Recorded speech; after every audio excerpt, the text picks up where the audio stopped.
আসসালামু আলাইকুম বন্ধুগণ, আমি মোহাম্মদ জাহিদুল ইসলাম মেসার্স এমআর ট্রেডার্স রাজাবাজার বগুড়ার পক্ষ থেকে সবাইকে জানাই আন্তরিক শুভেচ্ছা ও অভিনন্দন। আজ বগুড়া বাজারে দেশি পেঁয়াজ কেনাবেচা হয়েছে, যেগুলো ভালো মানের বান্ধটি পেঁয়াজ, যেগুলো বাধাই করার জন্য সবাই কিনতেছে। সেগুলো এই কোয়ালিটির মালগুলো কেনাবেচা হচ্ছে 50 টাকা থেকে শুরু করে ভালো মানেরগুলো 52, 53, 55 টাকা পর্যন্ত।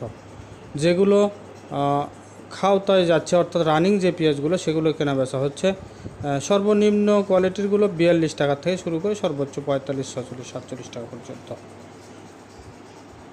দেশি রসুনের ব্যাপক আমদানি হয়েছে মার্কেটে। আমদানি হওয়ার কারণে দামও 2-1 টাকা কেজিতে, 2-4-5 টাকা কেজিতে কমেছে। কেনা বেচা হচ্ছে খুব বড় সাইজেরগুলো 145 থেকে 50 টাকা কেজি, যেগুলো মাঝারি সেগুলো 40-42 টাকা, ছোটোগুলো 30 টাকা। বার্মা আদা কোয়ালিটি ভেদে 110 টাকা থেকে শুরু করে সর্বোচ্চ 210 টাকা থেকে শুরু করে 215 টাকা কেজি। মার্কেটে এসেছে ইন্ডিয়ান আলু, ইন্ডিয়ান স্টিক, এই জাতের আলুগুলো বগুড়া বাজারে কেনা বেচা হচ্ছে 38 টাকা থেকে শুরু করে 39-40 টাকা। যদিও 39-40 টাকা খাচ্ছে না, 38 টাকা 37 টাকায় বেশিরভাগ কেনা বেচা হচ্ছে। এবং সাদা গোল আলু এসেছে ইন্ডিয়া থেকে, সেগুলো কেনা বেচা হচ্ছে 35-36 টাকা কেজি। ইন্ডিয়ান তেজামরিচ 350 টাকা কেজি।